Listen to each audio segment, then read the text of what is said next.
Everybody, like I said, we are doing our foundation grant best practices tonight.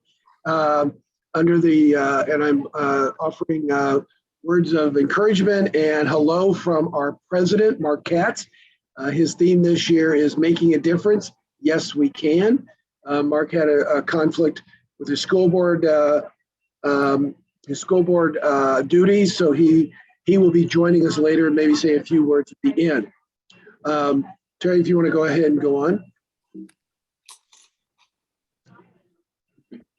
So we're going to, just always remember this is your foundation. The Optimist International Foundation is made up of board members that are elected through the membership, through those donors. We do everything to support the programs and services. Our mission is very simple. We manage, we seek, receive, and manage all the funds and properties that'll benefit Optimist International and its member clubs for charitable, literary, and educational activities. We are here to serve Optimist International, the districts, and the clubs. So it's a very simple, straightforward mission, and one that we take very, very seriously. We've been in business now 51 years, and through those years, we've supported all the programs and services of Optimist International. Next slide. Tonight, we're going to basically cover a couple of things. Primarily, we're going to spend most of our time around the grants. We do have three grant opportunities. The club grant for new projects, the childhood health and wellness matching grant, as well as the disaster relief program. We also give you just some insight on programs that you can use in addition to these grants, which is the club pass-through and the club campaign.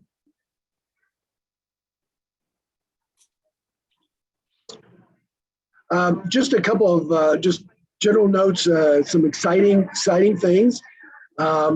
Through the hard work of Terry Davis and input from her committee and the last year's club grant committee, you're going to see a lot of changes when the club grant is rolled out, and you're seeing it now with the the childhood health and wellness. Both applications have been updated. They're going to look more similar than they have in the past, and they're going to be easier to fill out, and they're also going to be fillable. So that is very exciting. We finally got into the 21st century and got it all cleaned up. And Terry, just shout out to Terry for doing such a wonderful job with help from many others. The other thing is Terry has, with input from staff and board members, put together a couple of things. One is a comparison guide on how to fill out the application, or comparing the two applications, the two grant programs, if you're not sure if you want to submit to club grant versus health and wellness. The other thing that is on the website for both of these will be, how do you fill out the application? We get a lot of varied results on filling out the applications, and we are excited now that you can go to this, and it's a very usable, hands-on tool that will allow you to go through step by step and fill this out. So that is exciting for 2022. Last year, as you may recall, was the first time that all of our grants went to up to $1,000. So all three grants are now available for up to $1,000. And I'm now going to turn it over to our rookie board member, Ben DeReamer, and he will be the board liaison for the club grant program, and he will be leading us through this section. Ben, go ahead. Hey everyone, I am Ben DeReamer. I am the newest member of the foundation board from the Pacific Northwest districts. One of my roles serving as a first-year board member is I will be the liaison for the club grant program, and I'll be chairing the committee that comprises of that program. Next slide. For the purposes of the club grants, most of them are going to be bulleted here, but as far as increasing fundraising in communities, If you aren't aware, this is a matching grant program, which means that your club will either have to fundraise or find other donors to supplement the cost to match that grant. So by doing projects such as these with the matching grant program, it'll increase fundraising within your community, which will hopefully get more members in your community and Optimist members involved with the programs. The club grants being slightly different than the childhood health and wellness is that these must be new projects, so it can't be a recurring project or one you've done previously. And overall, with these new projects within the community, it will hopefully not only raise more awareness of the Optimist Foundation within your own club, but the members within your area as well. Next slide, please. For the club grant programs, any of the clubs with an Optimist International, as far as adult clubs, can apply for the grants as long as they are not being currently served by the Canadian Children's Optimist Foundation. Unlike previous years, I believe it started last year, as Craig mentioned, we went up from $500 to $1,000. It also used to be that it was just a $500 flat rate grants. So whether you needed $300 or not, you would receive the 500. Now for the matching grants is you can be as specific as you want. So if you only need 250 for a project, we'll match you up to 250. This also gives more opportunities for additional grants to be awarded. So if we have a lot of grants that are $300 or $400, we can provide more grants available from the funds that we have. Next slide, please. The application for the club grants is only slightly altered from last year, but it has been more streamlined. We've bolded some areas, provided more additional space for information. We just ask that when the applications are available online, which will happen tomorrow, you'll be able to find the applications, that you read through them thoroughly. So go to the next page. One thing you'll notice is on section 3, which is at the top of this page, where it says requesting for fundraising, it says request OIF grants. One of the common issues we had last year with applications is they submitted an application, but they never actually told us how much money they wanted for their grants. So make sure that you read through this thoroughly. You're filling out all the information, and yep, you'll find that through there. And I'll go into more detail about the steps of the application process later. So some of the basics for the grant program is that the project must be occurring between April 2022 and end by March of 2023, at least as far as how the funds are used for the projects. The grants are only usable for 1 year. So if you do not use it within that 1 year, the funding will sit back with the foundation. As far as the matching grants, clubs need to remember, as I said before, that this is matching money. So they'll need to report in detail of how they will do the fundraising or additional donations to match these grants. There'll be reports at the end that clubs will be filing for their final accounting reports. To be eligible for the grants as well is your club will need to be up to date on its quarterly dues to Optimist International. So in order to apply and also receive the grant, you need to make sure that your club is paying their dues on time. Craig had also mentioned that there's other opportunities available for receiving funding for clubs. Most clubs within the United States are what is considered a 501c4. Which means they are a nonprofit, but if somebody, an individual or a business would like to donate to a club, they cannot receive a tax deduction. So the Optimist International Foundation has provided a program called the Pass-Through Program. Using its 501c3 status, clubs can then request funds from individuals or businesses through the foundation through its pass-through program, and a tax receipt can then be written to those individuals or businesses. But this is only for US clubs only. So if you're outside of the US, unfortunately, we do not have any programs like that available at this time. As far as applying, also as Craig mentioned, and with the tireless work of Terry, the programs for the grants are PDF fillable. So that means you can download it and type it up on your computer.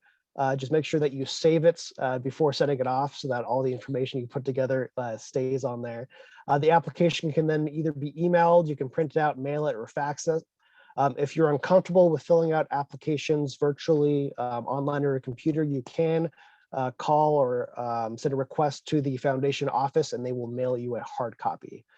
Just make sure that when you send it, you're sending it to the right location. On the bottom of the application, it will list where to send it to. make sure you're using the correct address because when you make donations to the foundation, it's often sent to a PO box. When you're doing the grants, it is sent to the OIF office. Important dates.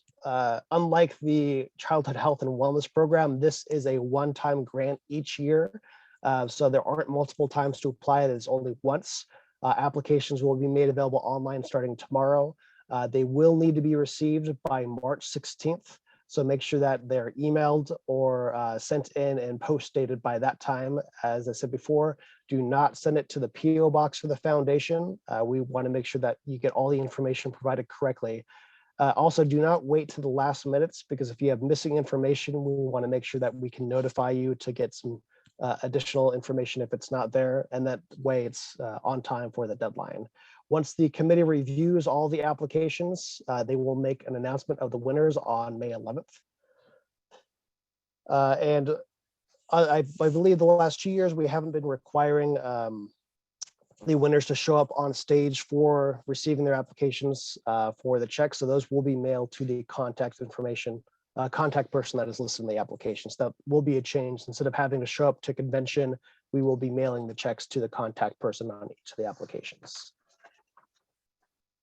The committee review process, the committee is comprised of 4 individuals. Their individuals will be serving 2-year terms.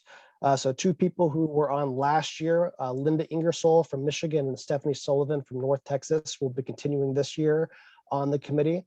We have some of these members are present here tonight as well. James Adams from Alabama, Mississippi, and Susan Fix from the Dakotas DMM districts, Dakotas, Manitoba, Minnesota district, are the first years on the committee. So they'll be serving again next year as well. And then I will be serving as the chairperson liaison from the foundation board. When filling out the applications, one of the things we look for the most is projects that are assisting youth, that are fostering diversity, and that directly involve the members of your club and their participation. So we're not necessarily fulfilling grants where we're giving money to another organization to do a project for us. We're looking at projects that your club has initiated and that your members are involved with. So when filling out the applications, make sure that you are as detailed as you can be within the fields provided. Instead of being generic, kind of be more specific of how is this aimed at fostering diversity? How specifically will this be supporting the youth in your community? Additional requirements, as mentioned before, it must be a new project to your club. Charitable projects, usually if the program is supporting youth in your community, will likely be charitable. It must be approved by your club. This is normally done by a vote of your club's board of directors, as you will be requiring a signature from your club presidents. They will need to make sure that it's been authorized by your club to send in the application. And again, it's a matching grant, so make sure that your club has also detailed how it will raise funds to match the grant that you will be receiving. As far as how many kids will be helped, there isn't necessarily a minimum amounts. We're just kind of generally wanting to know how many youth within your community will be receiving or benefiting from the project that you're doing, and how many members within your club will be participating with the project. So you don't need to know the exact number as that will be provided in your after report, but how many do you expect to be benefiting from the project and how many members will be serving in it. Next is the application directions that Terry put together. It's a wonderful 2-page kind of short, brief description that goes into detail, making sure you're following step by step of what is required, entering in the correct information, talks about if you're going to add in extra flyers or details about your budget, how to provide that, and the steps to follow in each of those. So that'll also be on the websites tomorrow. So make sure you download both the application and the application directions.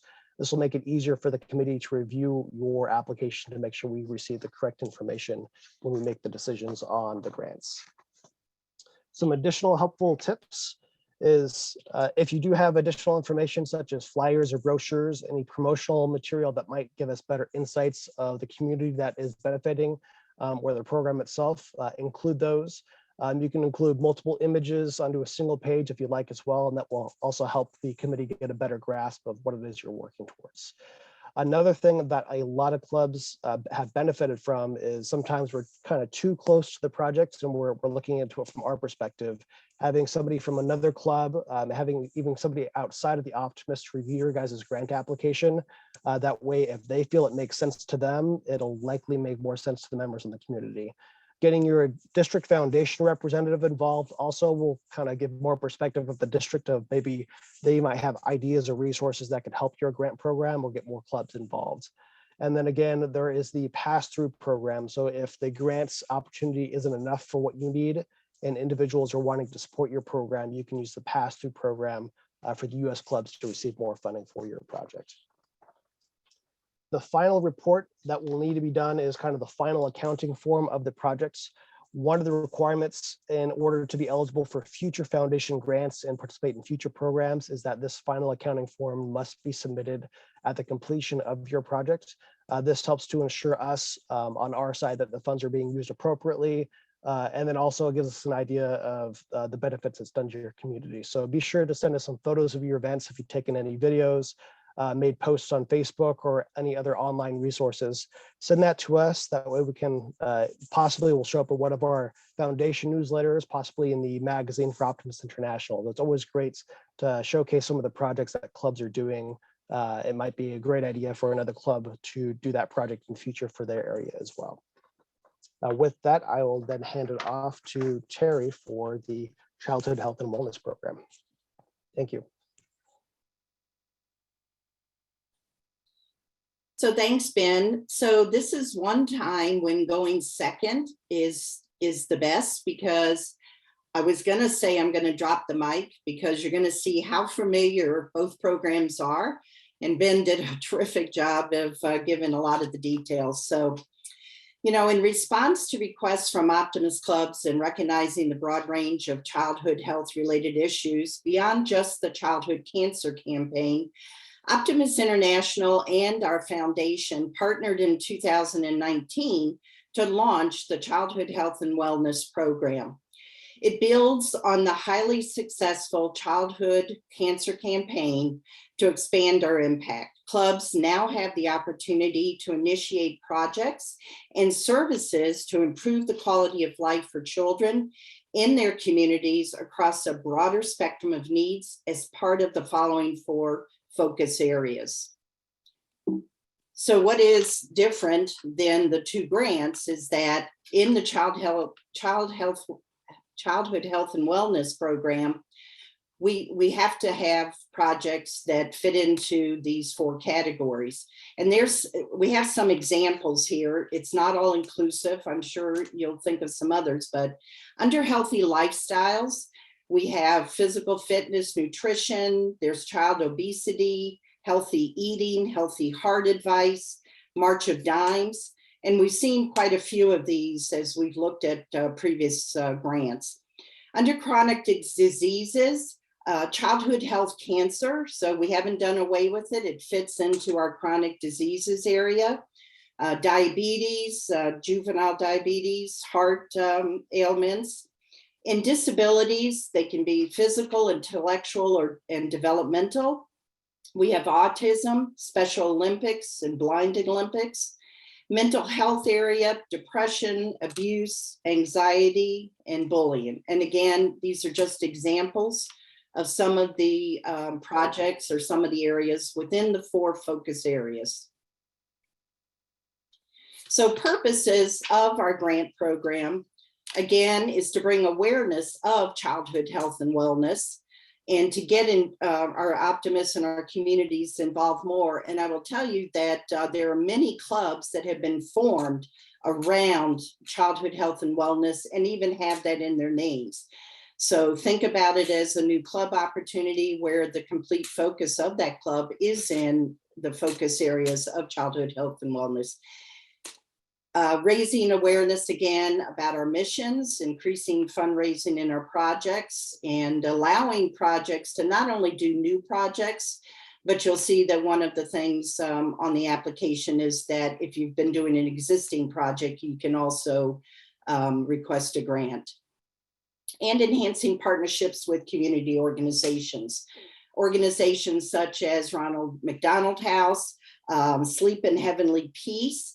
We've seen quite a few grants in that area where they're working with that organization and building bunk beds, where having a child have a bed is so important. So who can apply for the grants? Same people that can apply for the club grant. It's adult clubs. It includes our US Caribbean clubs and our international clubs that are not served by our Canadian Children's Optimist Foundation. Our sister foundation also does provide grants in these different areas as well. And exciting that we have kept the matching grant levels from $250 up to $1,000. And that's because of our donors, and our donors being you, that has allowed us to do that and to put that money into our grants.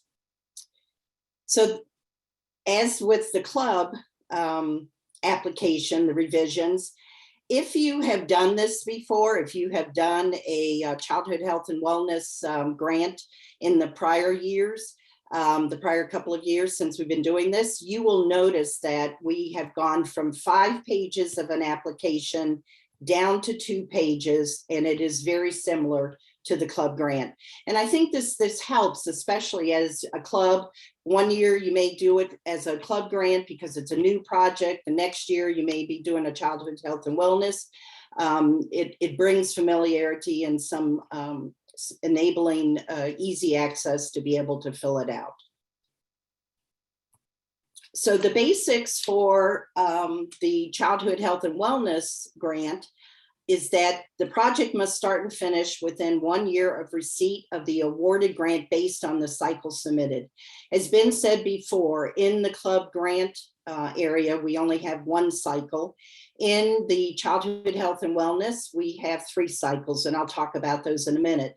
So from the time that the award is granted, you have 1 year, and it's 1 year from the time after that cycle until you have to do your final reporting. Again, this is a matching grant, and you're expected to show us the plans for matching that. And that is outlined in the how do you fill out the application, and also on the 2nd page of the application, not only telling us how you're filling it out, but also how what expenses you're going to have with your project. The follow-up report is definitely required. It allows, as Ben said, it allows you to do without a report, a follow-up report, and there will be follow-up from our staff to make sure that you've done that. But if you don't do that and you just let that go by the wayside, you won't be eligible to do another grant. Ben did a great job talking about pass-through. Craig is going to go into a little bit more details on that program, how to do the application. But the thing to keep in mind is that if you do a pass-through to get donations from other organizations or even other donors that require a tax receipt, it's for US clubs only. And with the same requirement of club dues must be current under this grant request as well. How to apply. Craig mentioned before that the online application is PDF fillable. I will tell you, not only is it PDF fillable, but we were able to make sections that are larger, where you would maybe want to put in 2,000 words, static, so that there's a lot of space, but it will stop. What we have found in the past is people that did use the PDF fillable just typing and typing and typing. And once you print that and send it to us, the committee can't read everything and can't be able to consider everything if you don't have the information. That's why, we do allow 2 additional pages to be included with our applications. But the PDF fillable, we think you'll find very useful if you're doing it online. And the key Ben mentioned was download it to use it. Don't start typing it online, because you'll be disappointed when you can't save it and have to start over again. The detailed information, the address, the fax number, the email address, telephone numbers are all at the bottom of both applications at the bottom of second page. So you've got all of that with the keynote of please, for those of you that are used to sending things to the PO for dues and stuff, please don't send it there.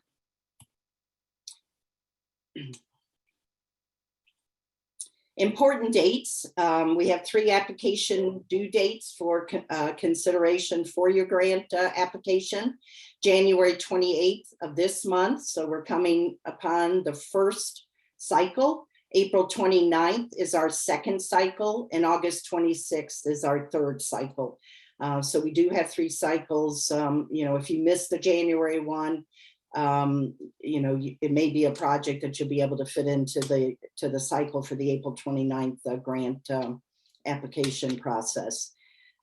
Winners again will be notified and checks forwarded to the contact person on your application. Committee review process. Thanks, Ben, for talking about that. I did want to add, well, yes. I wanted to add one thing about which I don't think I heard you, Ben, but if I did, sorry, I'm repeating it. But our committees are made up of the 4 impartial individuals from different districts, a foundation board liaison and chair, which Ben and I act as that, as well as ex officios of our executive director and of our foundation president. We review and select clubs that are awarded up to 1,000 grants towards an approved project. We select grants based on the guidelines outlined for each of the grant opportunities and work as a team to help find the best projects of each year. We do go by by criteria. We have some documents and worksheets that we use. So, and we do take this very seriously. And that's why we've asked that you also get them in as early as possible. Because last year we had 40 grants to review on the club grant side, not as many on the childhood health and wellness, but we'd like as many. We're not saying don't send them in, but the earlier the better. Just helps us to get started early. In you'll see here that for this grant that you can have a newer existing project. The existing project cannot have previously received a grant, a childhood health wellness grant. So that's the only stipulation. Should be a charitable project. You should not be asking for a grant to fundraise. Obviously, you want it approved by your club, and that it does have to be a matching grant. Nothing new here. All of the things that we have under a committee review process, how many kids will be helped, how many optimists will be involved, does it fit? Important, we look at, does it fit in the one of the 4 focus areas under the childhood health and wellness criteria. So here's the application directions for the childhood health and wellness. We know you can't read it. We just wanted to show you that there is such a document, and hope you look forward to, getting that when you pulling it down, downloading it once you go out there to get your application. So again, try to be concise, and if not give you so much information to overwhelm you, but definitely lead you to any other resource if that was necessary. Helpful tips. The biggest tip, utilize the new application directions. Please, we are asking you to limit any additional pages to 2 pages. One key area that I found in my first year on the board and doing the club grants was people would give us 3 pages about the organization they were working with, and buried somewhere was a sentence about what your project's about. The important thing is to make sure we know what your project's about and give us a little bit of information about the other organization. If we feel we need more, we would reach out, or in many cases, because they're well-known organizations, we can Google that as well. But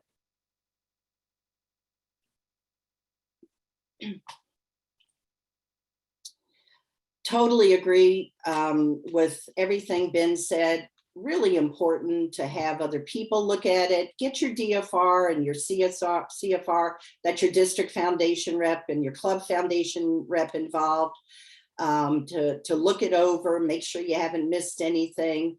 While you're doing it, also consider available community partnerships. A lot of our clubs do that when they're doing their application. They are working with another organization, and can't stress it enough, but turn it in as early as you possibly can versus the last day of the period. Your final report. I think we've stressed this about making sure that you send it in, because we want you to be eligible to be able to send in another grant at another time. And yes, we would love photos, because we would like to publicize the grants, and show people what's going on and how it's impacting the children in our areas. And right before Craig comes on, I did want to say I just wanted to plug that, since January 1st, our foundations continue to accept contributions for the childhood health and wellness. And that does include, I know some of you had been giving to the childhood cancer campaign. You can do that, and it's now through the childhood health and wellness. Anything designated to our childhood cancer campaign will be used to support childhood cancer. And as you saw on the 4 focus areas, you saw childhood cancer right there in our second focus area. So just wanted to remind everybody that childhood cancer hasn't gone away, the funding hasn't gone away, and it's just now in the childhood health and wellness. So at this time, I'm going to let Craig come back on and talk about another grant that is out, grant program that's out there. Thank you, Terry, and both you and Ben did a very thorough job with our 2 primary grant opportunities, the Club Grant Program and the Childhood Health and Wellness. And I've got a list of questions. When I get done, we'll go through, and then we'll open it up for more questions. Disaster relief is actually one of our newer, since health and wellness really morphed out of childhood cancer. The disaster relief program was started at the in 2018, I believe, Hurricane Harvey, and we received several donations, and we decided to standardize the process to make it more like a grant opportunity. It's up to $1,000. Applications, you have to just email, I'm going to say email Cheryl first. Technically, the executive director of Optimist International controls the application pool, but I also have access to them. We just do this ongoing. There's no time frame. We will give grants as long as we have money in that pool. Natural disasters are considered: hurricanes, tornadoes, wildfires, floods. We have done everything from the Caribbean to California, Illinois to Texas. So we've really done a lot through disaster relief. The COVID-19 was considered a natural disaster. So if you're doing a community project around COVID, through the 2022 fiscal year, we will still consider COVID related projects if you're doing community projects that help schools or daycare centers or whatever, food banks. That will be considered. Projects, and really you're just looking for projects that will help the community rebuild. The wildfires have helped schools buy new computers. the ones that were through the wildfires or through tornadoes. We've had ones that have helped repair a roof on a community center. So a wide range of projects. A couple of others was a diaper bank in San Antonio after the hurricane. So that one it's really great. The other thing about disaster relief is please promote that it is a very good opportunity for clubs and districts to donate.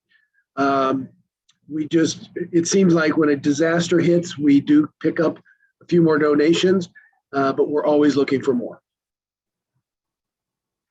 Okay, Terry? Just real quickly, Ben actually did a pretty good job of covering this. So Club Pass-Through, the pass-through program is if you're looking to raise money to be your part of the matching grant, or you need to raise additional money, this is a great opportunity for the U.S. clubs. You're allowed to go out to businesses and individuals and ask for funding. They make the donation to the Optimist International Foundation, and then literally it's passed back through to you, as soon as those checks clear. You do have to fill out an application prior to us receiving checks so that we know that they're coming. If not, they're going to go into our bank account and then we have to go find them. So please go on the website. That's the most important thing, the application, and all the information is there. You download the application and you would send it to Shanita. That has to be in prior to you requesting funds from organizations. And the checks must be made out to Optimist International Foundation, not Optimist International, not your club, Optimist International Foundation. If not, we have to send the money, we have to send the checks back. And the amount of funds, for $100 and up. So that, I mean, on the website, www.oifoundation.org, the pass-through program is under club resources and is very valuable. Shanita, Taylor, or myself can answer any questions. Club campaign, clubs set up the accounts, a way to have a bank account that pays 3% simple interest, and they're raising towards funds. Usually with new projects, you're trying to spend that money fairly quick. So setting up a club campaign is probably not going to be what you use here, but many clubs do use club campaign when they're looking at a long-term project, such as building a playground or setting up a scholarship. And some of those will qualify under the health and wellness opportunity. But it's a service to you at the club level, just like pass-through is. We charge no fees, no percentages. We do this so we can provide more to our members. All you have to do there is go on and you can read the information and look at the application. Club campaign, you can call Shanita or myself. Next slide. And for more information, oh my God, they put my name on this slide. Wrong. No, you can contact us. You can call the 800 number. Myself, Shanita, or Zoe can answer questions and help you. Or you can also just do info@oifoundation.org. And hopefully you can also reach out to your district foundation rep. They're very knowledgeable on many of these programs. So now I believe we're going to go to questions. So Terry and Ben, what I'm going to do is go down the list here, and I'm going to read off some of these